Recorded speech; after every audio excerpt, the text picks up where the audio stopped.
El Salmo 40. Al músico principal, Salmo de David. Pacientemente esperé a Jehová, y se inclinó a mí y oyó mi clamor. Y me hizo sacar del pozo de la desesperación, del lodo cenagoso.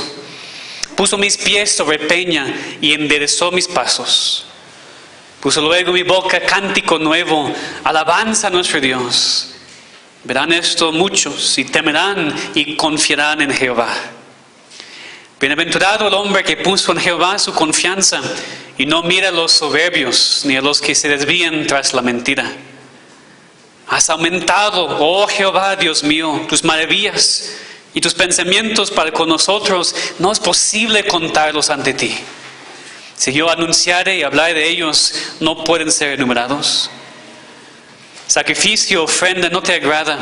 Has abierto mis oídos. Holocausto y expiación no has demandado. Entonces dije, he aquí, vengo. En el rollo del libro está escrito de mí. El hacer tu voluntad, Dios mío, me ha agradado. Y tu ley está en medio de mi corazón. He anunciado justicia en grande congregación. Y aquí no refrené mis labios. Jehová, tú lo sabes. No encubrí tu justicia dentro de mi corazón. He publicado tu fidelidad y tu salvación. No oculté tu misericordia y tu verdad en grande asamblea. Jehová, no retengas de mí tus misericordias. Tu misericordia y tu verdad me guardan siempre. Porque me han rodeado males sin número. Me han alcanzado mis maldades y no puedo levantar la vista. Se han aumentado más que los cabellos de mi cabeza y mi corazón me falla. ¿Quieres, oh Jehová, librarme? Jehová, apresúrate a socorrerme. Sean avergonzados y confundidos aún los que buscan mi vida para destruirla. Vuelvan atrás y avergüéncense los que mi mal desean. Sean asolados en pago de su afrenta los que me dicen, ya. Gócense y alégrense en ti todos los que te buscan.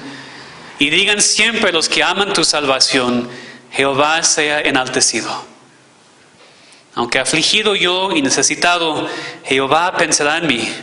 Mi ayuda y mi libertador eres tú. Dios mío, no te tardes. Amén. Ese es el salmo que necesitamos hoy de parte de la palabra inspirada de Dios. Vamos a orar, que nos enseñe en esta tarde. Gracias, Padre, te damos por tu palabra. Que tenemos la confianza que no estamos aquí para escuchar simplemente palabras de un hombre que no nos van a ayudar, opiniones humanas que no es lo que necesitamos, sino la palabra perfecta e inspirada de nuestro Dios. Entonces te pedimos, Señor, que podamos recibir la predicación como tu palabra y tú vas a estar hablándonos. Te pedimos, Señor, que tu Espíritu Santo obre en nuestros corazones para salvación para algunos o para santificación, para confrontarnos con el pecado y para animarnos que tú estás con nosotros y que podemos confiar en ti. Te pedimos en el nombre de Cristo. Amén. Los primeros versículos del Salmo 40 son muy conocidos. Pacientemente esperé a Jehová y se inclinó a mí y oyó mi clamor. Y me hizo sacar del pozo de la desesperación, del lodo cenagoso. Puso mis pies sobre peña y enderezó mis pasos. Son versículos conocidos porque proveen al Hijo de Dios con un alivio divino. Porque nos hablan de una situación que entendemos muy bien. A veces en la vida nos sentimos como el salmista aquí, como en un pozo de desesperación, atrapado como en lodo cenagoso. No sabemos qué hacer, no sabemos cómo salir de la tribulación, no sabemos cómo salir del hábito de pecado. No vemos ninguna salida, ninguna posibilidad de que las cosas mejoren. Y tampoco vemos nada que nosotros podemos hacer para solucionar el problema. En verdad es como estar en un pozo profundo, lentamente hundiéndonos hasta que estemos en el lodo hasta nuestros cuellos, sabiendo que en cualquier momento vamos a desaparecer abajo del lodo y nunca jamás poder levantarnos. Así nos sentimos a veces. Tal vez te sientes así ahora. Tal vez has pasado momentos así en tu vida en esos meses pasados. Estoy seguro que sí, porque es normal. Y espero que podamos seguir apreciando nuestras Biblias, especialmente los Salmos, porque nos hablan de situaciones reales. La Biblia nos habla de cómo es la vida, no siempre cómo queremos que sea la vida. David había pasado por momentos así. Y él había hecho lo correcto, como vemos aquí desde el principio, en los primeros versículos. Y él da gracias a Dios porque le rescató, le había ayudado en su tiempo de tribulación y angustia. Y debido a lo que Dios había hecho por David en el pasado, David en el resto del Salmo pide la ayuda de Dios en su situación actual. Entonces ya tiene la confianza que Dios va a responder en su momento actual de dificultad, así como había respondido en el pasado. Y eso es precisamente lo que nosotros necesitamos también. Primero, entender y aprender cómo Dios rescata a sus hijos. Entender que Dios siempre rescata a sus hijos. Y después de ver esto, tener la confianza a pedir a Dios que lo haga para nosotros ahora. Es una cosa saber que Dios lo ha hecho en el pasado. Es otra cosa saber que Dios lo ha hecho en el pasado y por eso confío que lo va a hacer ahora para mí. Es lo que vemos aquí en este salmo. Primero vamos a ver cómo Dios ha rescatado y sigue rescatando a sus hijos, en versículos 1 y 2. Y después vamos a ver en el resto del salmo cómo vivir en consecuencia. Entonces, primero leemos otra vez en versículo 1 lo que David había hecho. David dijo: pacientemente esperé a Jehová, y se inclinó a mí y oyó mi clamor. La frase pacientemente esperé tiene la idea de una expectación persistente, algo arduo, que David estaba activamente esperando con perseverancia. Entonces no es que simplemente pidió a Dios una vez e inmediatamente Dios respondió. No es que tenía que esperar una semana, un mes, y después Dios le rescató. La frase que nos hace pensar en un largo tiempo. Mientras David estaba sufriendo, pero también perseverando en oración y esperando con paciencia la respuesta de Dios. Es muy importante porque a veces pedimos a Dios por la respuesta, por la solución, por el alivio y no responde inmediatamente, entonces dejamos de orar. Oré una vez, ¿por qué Dios no me respondió? Oré una semana, oré un mes, oré un año. Y no sabemos cuánto tiempo Dios quiere que estemos en la tribulación. Necesitamos esperar pacientemente y perseverar en oración. Eso vemos desde el principio del Salmo, lo que debemos hacer cuando estamos atrapados por la tribulación.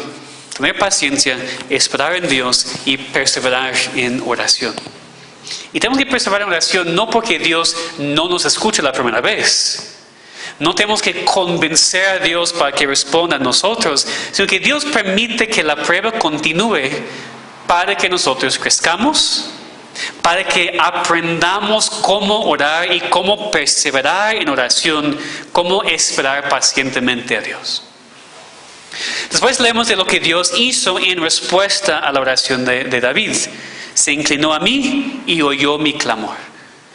Vemos que Dios hizo caso a lo que David pidió. Dios puso atención a su petición, oyó su clamor y respondió. Nos dice lo que hizo.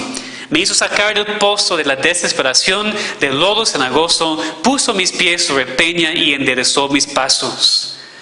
Aquí la imagen es de un pozo muy profundo de lodo, de pantano, en donde una persona iba a hundirse si no fuera rescatada.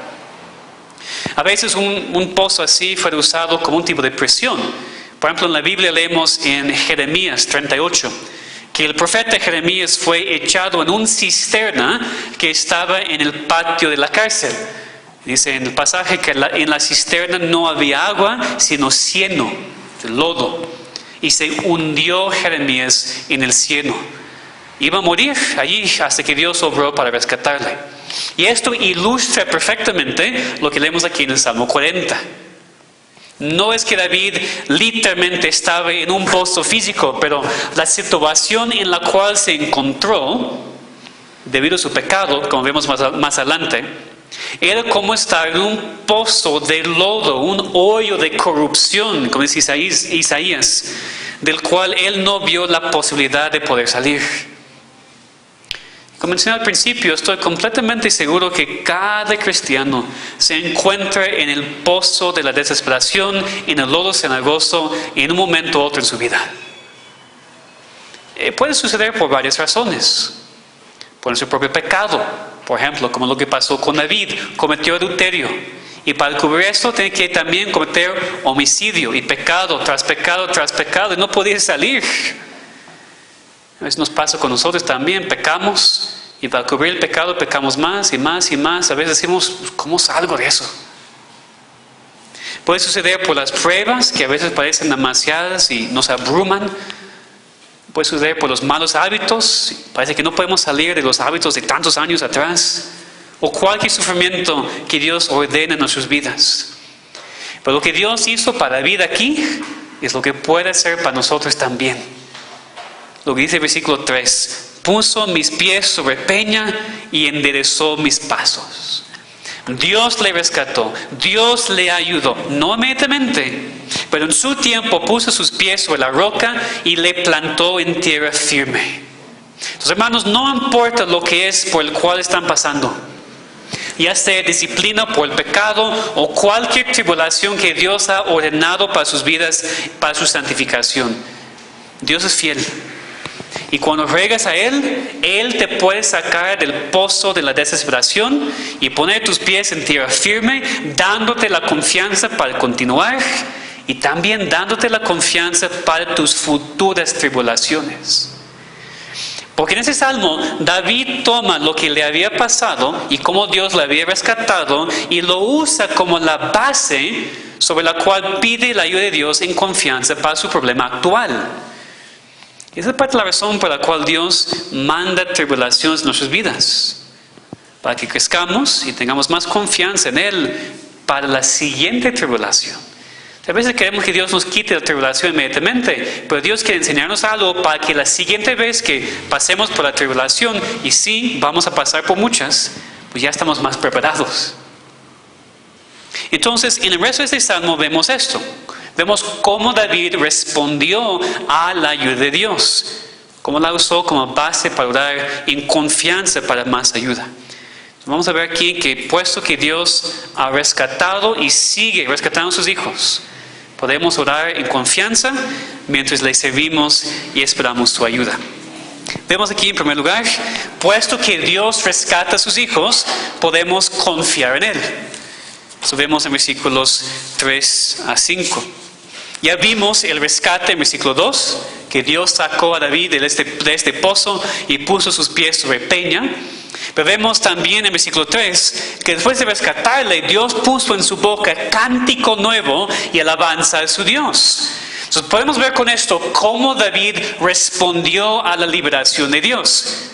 Respondió empezando a alabar y adorar a Dios, mostrando la confianza en Él, porque no adoramos ni alabamos a una persona en quien no tenemos confianza. Pues leemos aquí de David alabando a Dios, como vemos también más adelante en versículo 5, podemos ver su confianza. Pero no solamente él, porque es interesante en versículo 3, que David dice que Dios puso luego en mi boca cántico nuevo, alabanza a nuestro Dios. Verán esto muchos y temerán y confiarán en Jehová. La reacción de confianza no solamente fue la reacción de David, sino de los demás que podían ver lo que había sucedido en la vida de David. Es decir, que nunca olvidemos, hermanos, que parte de la razón por las tribulaciones de nuestras vidas es para que Dios también las use para ayudar a otros. A veces para avisar a otros, o a veces para dar más confianza en su Dios. Y en parte por eso siempre hablamos aquí de compartir en la iglesia lo que estamos sufriendo.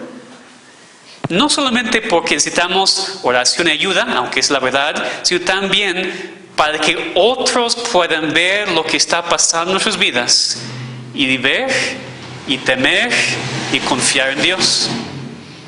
Entonces, cuando nosotros no compartimos con la iglesia, con los hermanos, lo que estamos pasando, nuestras tribulaciones, lo que Dios está haciendo, no solamente estamos afectando a nosotros mismos, estamos quitando la bendición de la iglesia. Queremos ver lo que Dios está haciendo en ustedes, para que también veamos y temamos y confiemos más en Dios. Es otra razón por la cual no deberíamos sufrir solos. No es bueno para nosotros y no es bueno para la iglesia tampoco.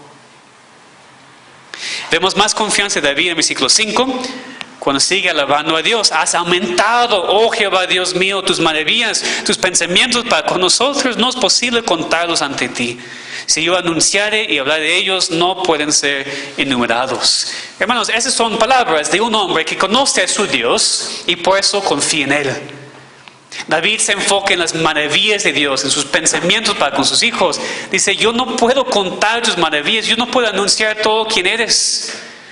La persona que se maravilla de Dios, que alaba a Dios así, es la persona que confía en Dios. Y por supuesto, el versículo 11, también cuando David ya pide en su tribulación actual, Jehová, no retengas de mí tus misericordias, tu misericordia y tu verdad me guarden siempre. También vemos confianza. ¿Por qué? Porque no vamos a pedir la ayuda de alguien en quien no tenemos confianza. Puesto que Dios le había rescatado antes, tiene toda la confianza para seguir pidiendo en su problema actual. Entonces, primero, puesto que Dios rescata a sus hijos, podemos confiar en Él. Pero también, puesto que Dios rescata a sus hijos, podemos vivir por Él. Es decir, nuestra gratitud por lo que Dios ha hecho cuando nos rescata de esas tribulaciones debería llevarnos a servirle, vivir por Él, dedicar nuestras vidas a Él, al Dios que merece nuestro todo. Eso vemos en versículos 6 a 8. Sacrificio, ofrenda no te agrada, has abierto mis oídos. Holocausto, expiación no es demandado. Entonces dije, he aquí, vengo, en el rollo del libro está escrito de mí. El hacer tu voluntad, Dios mío, me ha agradado, y tu ley está en medio de mi corazón. Vamos a examinar lo que David dice aquí. Primero en versículo 6 dijo, sacrificio y ofrenda no te agrada. Más adelante, holocausto y expiación no has demandado. Es muy interesante porque ahora es la verdad, no ofrecemos sacrificios. En el tiempo de David todavía fue mandamiento de Dios. David hubiera pecado en contra de Dios si no estaba ofreciendo esos sacrificios y holocaustos. Todavía fue requisito de Dios. Entonces David no puede estar diciendo que Dios en ese tiempo no quería sus sacrificios. Pero David se dio cuenta que Dios quiere más que solamente la acción externa, sino que el corazón. Por eso dice que Dios había abierto sus oídos. Ahora entiende lo que Dios quiere con el sistema de sacrificios. Necesitamos entender y tener eso muy claramente, que los judíos en el Antiguo Testamento no fueron salvos por los sacrificios. Tenían que hacerlos como parte de la ley de Dios. Pero fueron salvos por la persona a quien los sacrificios apuntaban, quien es Cristo. Fueron salvos por Cristo exactamente como nosotros somos salvos por Cristo. No hacía nada para un judío ofrecer su sacrificio sin entender por qué lo estaba haciendo, sin hacerlo con corazón arrepentido y con fe. El problema es que muchos judíos, tal vez la mayoría, siempre ofrecían sus sacrificios así.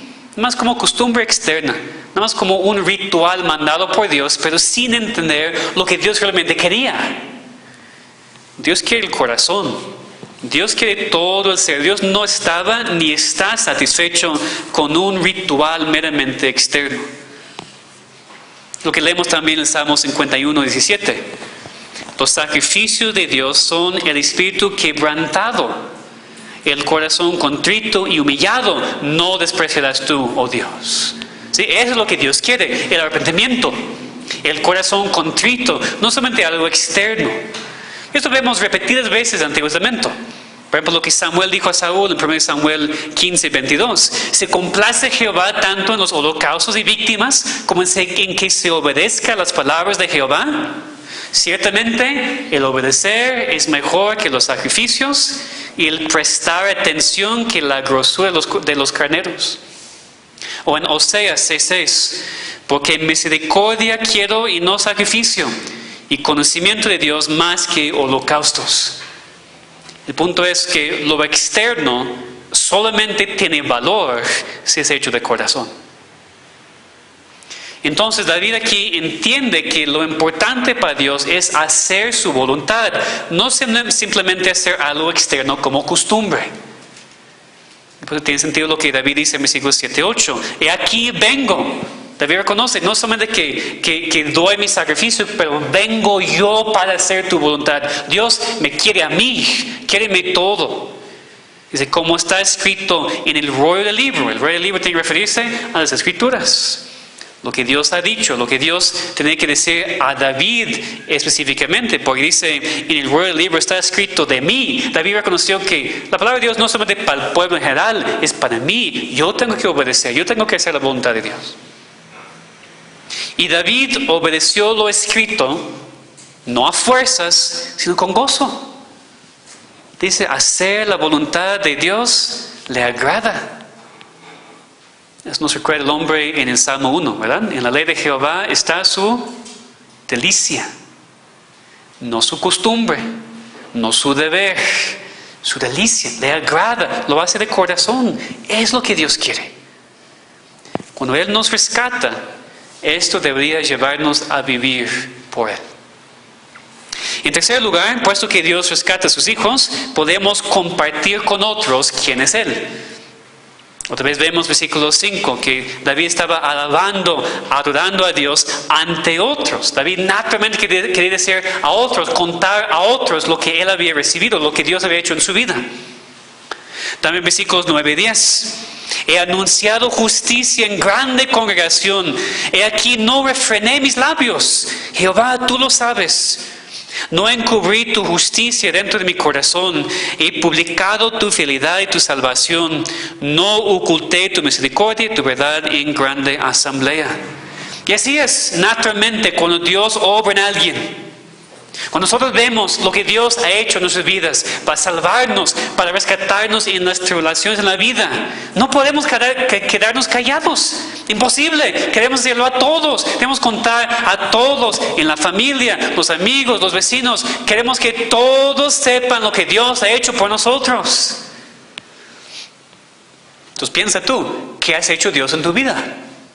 ¿Qué has hecho Dios por ti? Si eres un cristiano, por lo menos te ha salvado, te ha rescatado de tus pecados. Entonces tienes algo que decir. Tú deberías vivir constantemente alabándole y adorándote ante todos. También en la vida cristiana Dios nos sostiene, nos ayuda, nos fortalece. Entonces pregúntate, ¿tú cuentas las maravillas de Dios ante otros porque no te puedes contener? ¿Tienes que hablar lo que Dios ha hecho en tu vida? ¿Tú publicas su fidelidad ante todos o refrenas tus labios? Porque te da pena, te da miedo. Deberíamos alabarle ante todo el mundo para que los incrédulos le conozcan y sean salvos. Y debemos alabarle también, como dice David, aquí en la grande congregación, en la grande asamblea, ante los cristianos, para que nosotros también nos juntemos contigo para alabar a Dios juntos. Y finalmente en ese salmo vemos que, puesto que Dios rescata a sus hijos, podemos esperar su ayuda. Eso vemos en versículos 11 a 17. Porque vimos en los primeros 10 versículos cómo David había sido rescatado y librado de Dios en el pasado. Ya vimos su confianza, su deseo de compartir con todos, su reacción natural de ya servir a Dios, vivir por Él. Pero ahora, en versículo 11, llegamos a su dificultad actual. Ya llegamos a su petición a Dios en este salmo, que hace basada en su confianza en cómo Dios le había ayudado en el pasado. Ven conmigo, versículo 11. Jehová, no retengas de mí tus misericordias. Tu misericordia y tu verdad me guarden siempre. Entonces David había recibido misericordia de Dios en el pasado y aquí la pide otra vez. Sabe que Dios le guarda siempre y por eso pide que Dios siga haciendo lo que siempre ha hecho. Leemos versículo 12, que le había rodeado males sin número. Específicamente, me han alcanzado mis maldades y no puedo levantar la vista. El que la ayuda, la misericordia de Dios debido a su propio pecado, debido a las consecuencias de sus iniquidades. Y aquí David, así como en los salmos pasados que hemos visto, reconoce la maldad de sus pecados. Se han aumentado más que los cabellos de mi cabeza y mi corazón me falla. Y por eso ruega a Dios en versículo 13, ¿quieres, oh Jehová, librarme? Jehová, apresúrate a socorrerme. Aquí está pidiendo con confianza, debido a lo que Dios había hecho con él en el pasado. Después, como siempre, sus enemigos también quieren aprovecharse de él. En versículos 14 y 15, sean avergonzados y confundidos aún a los que buscan mi vida para destruirla. Vuelvan atrás y avergüéncense los que mi mal desean. Sean asolados en pago de su ofrenda los que me dicen, ea, ea. ¿Recuerdan lo que vimos en el pasado, en el salmo pasado? Ea, es como apuntando con el dedo, acusando a David de algo que no había hecho. Lo mismo que vemos en Salmos 35 y 37. Los enemigos de Dios quieren destruirle. Pero David no quiere que ellos tengan razón para blasfemar más en el nombre de Dios. En contraste, en versículo 16 se enfoca en los justos. Gócense y alégrense en ti todos que te buscan y digan siempre los que aman tu salvación, Jehová sea enaltecido. Lo que David quiere es que en vez de que los impíos blasfemen más a Dios, David quiere que Dios obre en su vida para que los demás puedan ver y el nombre de Dios sea exaltado. Como decimos, que el nombre de Dios sea glorificado. Entonces no está pidiendo simplemente por la destrucción de los enemigos, sino para el gozo del pueblo de Dios. Está diciendo, Dios, por favor, responde a mi oración para que tus hijos vean lo que estás haciendo en mí y puedan alabarte y enaltecer tu nombre. En el último versículo de Salmo regresa a su petición personal.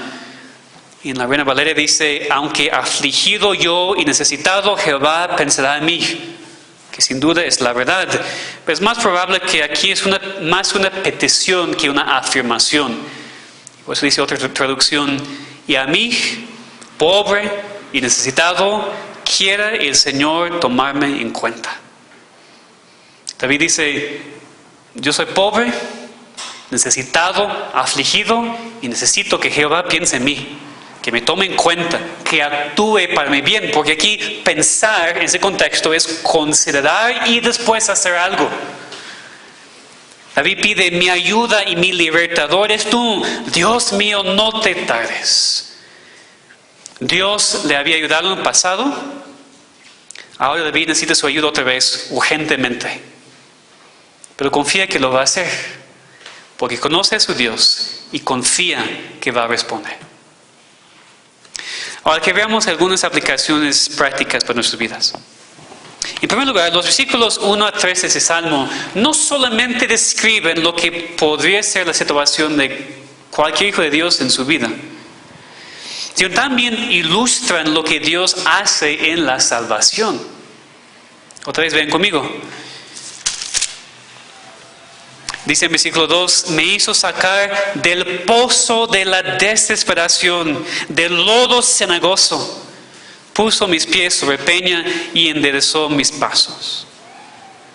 Naturalmente, cada ser humano está hundido en el pozo de su propio pecado, atrapado en el lodo de sus iniquidades y sin la posibilidad de poder salir en sus propias fuerzas.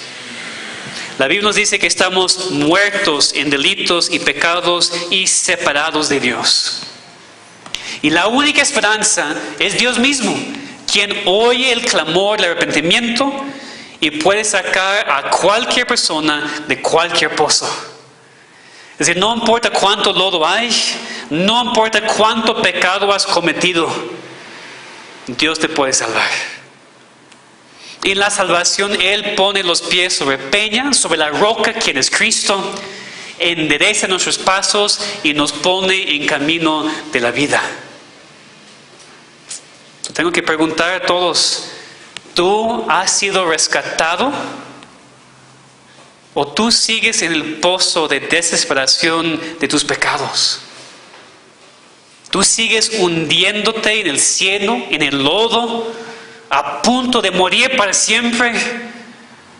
¿O Dios te ha dado un cántico nuevo, alabanza a tu Dios, que todos pueden ver?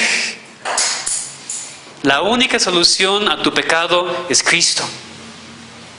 La única roca y el fundamento firme. Y fíjense que lo que vemos en versículo 3 es el orden bíblico en la salvación. La gente ve, después teme a Dios y después confía en Él. Así es la salvación. En primer lugar, la cosa más importante para las personas en Cristo es que tienen que ver su necesidad. Tienen que reconocer que está en el pozo de la desesperación. Tienen que ver que está en lodo cenagoso y que no puede salir. Tienen que ver que está en necesidad y que no puede hacer nada para ayudarse a sí mismo. Que necesita a Dios. Que necesita la salvación. Primero, ver la necesidad. Pero muchos ven lo que Dios ha hecho. Muchos ven la iglesia, escuchan lo que Dios ha hecho. Muchos leen la palabra y ven lo que Dios ha hecho. Y se quedan en sus pecados. Prefieren el pozo de la desesperación que ser salvo por Cristo. Prefieren hundirse en el lodo cenagoso de sus pecados porque supuestamente disfrutan sus pecados mucho, que ser rescatados y puestos en tierra firme. Qué triste. Entonces no solamente es ver, sino después temer y confiar en Dios. Entonces uno exhorta a todos a ver su necesidad. Pero no solamente quedarse con eso, no solamente reconocer la necesidad, sino también tomar el siguiente paso y temer a Dios y conocer a Dios y confiar solamente en Él para la salvación. Esa salvación solamente en Cristo, quien murió por nosotros, quien vivió por nosotros, para darnos una salvación que nosotros no merecemos. Y fíjense que no tenemos que ir muy lejos para encontrar a Cristo en ese salmo, porque el autor de Hebreos cita versículos 6 a 8 para hablar de Cristo y su sacrificio en la cruz. Ven conmigo en Hebreos y capítulo 10, versículos 5 a 10. Aquí podemos ver cómo el autor del libro de Hebreos entiende que Cristo cumple perfectamente el Salmo 40. Hebreos 10, versículos 5 a 10. Y el contexto aquí está hablando de Cristo. Y dice, por lo cual entrando en el mundo dice, sacrificio y ofrenda no quisiste, mas me preparaste cuerpo. Holocaustos y expiaciones por el pecado no te agradaron. Entonces dije, he aquí que vengo, oh Dios, para hacer tu voluntad, como en el rollo del libro está escrito de mí. El autor de Hebreos está tomando el Salmo 40 y pone las palabras en la boca de Cristo cuando Él viene al mundo para vivir y morir por nosotros. Y después explica.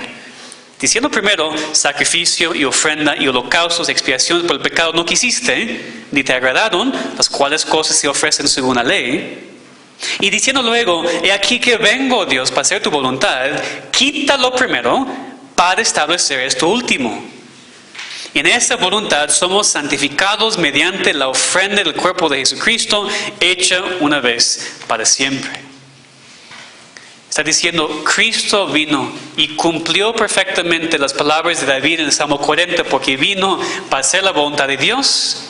Y después de que Él se ofreció a sí mismo en sacrificio por nosotros, Dios ya no quiere más sacrificios. Cristo ha hecho todo. Dice aquí, somos santificados mediante la ofrenda del cuerpo de Jesucristo, hecha una vez para siempre. No hay necesidad de más sacrificios porque Cristo ya ha hecho todo. Y por eso nosotros tenemos la salvación en Él. Lo que eso significa para el incrédulo es que no tienes que hacer nada para merecer tu salvación. De hecho, no puedes. Es imposible. No puedes hacer nada para ganar la salvación. Cristo ha hecho todo por ti. Lo que significa esto para el cristiano es que aquí vemos un gran ejemplo de Cristo, quien se sometió a su Padre cuando vino a hacer su voluntad. Cristo mismo dijo en Juan 8:29, porque yo hago siempre lo que le agrada. Cristo siempre hizo lo que le agradó al Padre. Aquí tenemos que preguntarnos, ¿también nos agrada hacer la voluntad de Dios? La primera pregunta es si hacemos la voluntad de Dios. Eso vamos a ver en un momento. Pero también nos agrada hacer la voluntad de Dios. No podemos cumplirla perfectamente como Cristo, pero recuerden que David primero escribió esas palabras. David dijo, me agrada siempre hacer tu voluntad, oh Dios. Y así debe ser para nosotros también. Deberíamos ver lo que está escrito en el rollo del libro y hacerlo. Tenemos que ver lo que está escrito en la Biblia y hacerlo. Porque solamente en la Biblia encontramos cómo deberíamos vivir. Después de hacerlo, después de ver la voluntad de Dios y hacerlo, también tenemos que hacerlo con actitud gozosa. He aquí, vengo para hacer tu voluntad, no a fuerzas, no con actitud de quejas, sino emocionados, gozosos para poder obedecer a Dios y cumplir su voluntad. ¿Cómo respondes tú a lo que Dios te dice en su palabra? Cuando la lees, cuando la escuchas, en la predicación, en un estudio, en tu propio tiempo con Dios, ¿resistes o te sometes y lo haces? David dijo, el hacer tu voluntad, Dios mío, me ha agradado. Tú puedes hacer esto en toda honestidad. Me agrada, oh Dios, hacer tu voluntad. No lo hago porque el pastor me lo dice. No lo hago porque alguien me fuerza a hacerlo. No lo hago por culpa, por costumbre, sino es mi delicia. ¿Esa es tu actitud? Espero que sí, pero entiendo que no siempre es tan fácil. No ser honestos con nosotros mismos. Porque la palabra te confronta. Te confronta en la predicación. Te confronta en tu propia lectura. Te confronta a veces por medio de un hermano en la iglesia. ¿Cómo respondes? Ya ves lo que es la voluntad de Dios, pero es difícil, no te gusta, no te es cómodo. ¿Lo haces? Y si lo haces con agrado, con gozo, felizmente. Porque si no, realmente no es obediencia, es lo que enseña a mi hijo. Tiene que obedecerme, pero tiene que obedecerme con una actitud gozosa, con un corazón feliz, porque si no, no está obedeciendo. Si es así, para nosotros en este mundo, ¿cuánto más con Dios, quien nos ha salvado? Ahora, para que entendamos y para que no nos confundamos, vamos a ver un ejemplo. En el Nuevo Testamento tenemos muchos mandamientos. Voy a usar uno como ejemplo. Tenemos el mandamiento de ofrendar, ¿verdad? El mandamiento es el mandamiento. Pero también Dios nos dice que debemos hacerlo como dadores alegres. Debemos ofrendar a Dios gozosamente. La tendencia que tenemos en la ofrenda o en cualquier otra cosa es decir, bueno, entonces no lo hago hasta que lo pueda hacer gozosamente. Entonces, no ofrendo hasta que en verdad sea un dador alegre. Ok, no. Que no vayamos a los extremos. El mandamiento es el mandamiento si quieres obedecer o no. Si tu actitud está bien o no, tienes que obedecer. Punto. Es mandamiento de Dios, tenemos que obedecer. Ofrenda, asistir los domingos, lo que sea, cualquier mandamiento. Pero la prueba de un cristiano maduro es que tiene como meta no solamente obedecer, sino también obedecer con gozo. Obedecer como delicia. Dice en 1 Juan que los mandamientos de Dios no son gravosos. Entonces, entiéndeme para que no sea confuso. Primero es obedecer.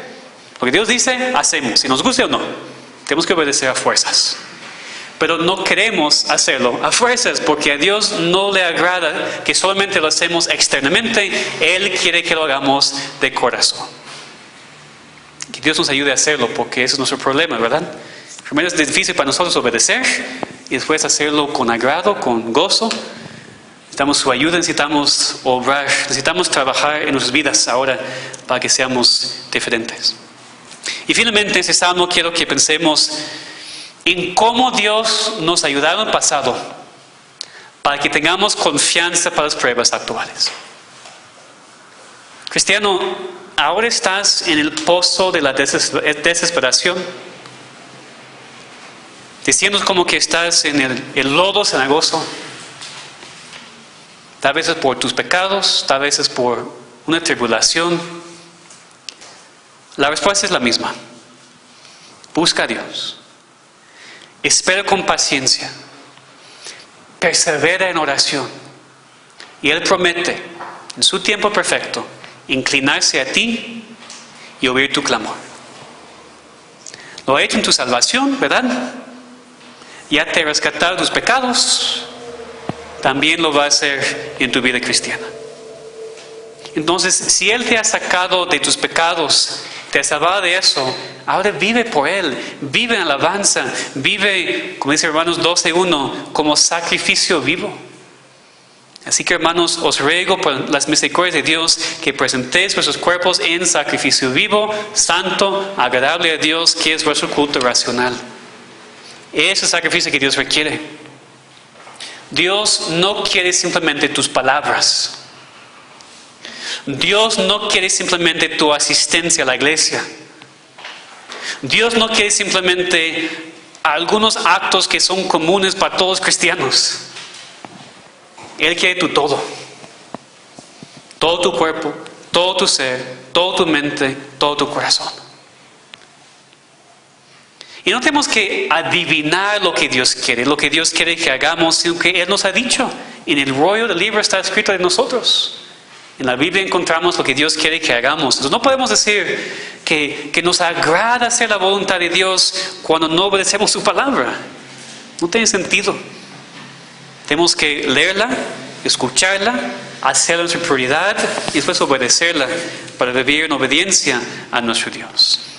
Entonces, si Dios te ha rescatado de tus pecados, vive por Él. Y ten la confianza que si Él te ha ayudado en el pasado, lo va a hacer ahora también. Si te ha salvado, ahora esta vida te va a rescatar. Si Él te ha ayudado en el pasado, lo hará también en el presente y en el futuro. Vamos a orar.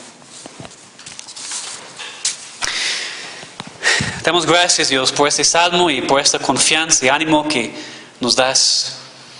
Nos has rescatado del pozo de la desesperación y del lodo cenagoso de nuestros pecados. Ya somos hijos en vez de enemigos. Nos has puesto sobre la roca, quien es Cristo, y somos justificados. Tenemos la vida eterna y eso no va a cambiar. Señor, has hecho todo eso para nosotros. Ayúdanos a no dudar de que en la vida también nos vas a ayudar. Danos confianza. Ayúdanos a meditar en ti y alabarte y después orar con confianza. Que así como nos has ayudado en el pasado, lo vas a hacer también ahora y en el futuro. Ayúdanos a vivir por ti, con gozo. Ayúdanos, Señor, a obedecer todos tus mandamientos, pero no solamente a fuerza, Señor, porque tú quieres no solamente las cosas externas, sino que tú quieres que lo hagamos de corazón. Ayúdanos a obedecerte entonces con gozo. Te pedimos, Señor, también que obres en el corazón de cualquier persona que todavía está hundiéndose en el pozo de sus pecados. Tal vez no se da cuenta, y te pedimos, Señor, que hoy pueda darse cuenta de su situación tan desesperada. Tal vez se da cuenta, está buscando otra solución. Te pedimos, Señor, que puede ver que solamente en ti puede encontrar la salvación. Entonces, Señor, usa tu palabra ahora, aplícala a nuestros corazones para salvación, para ánimo, para cambiarnos, Señor. Te pedimos en nombre de Cristo. Amén.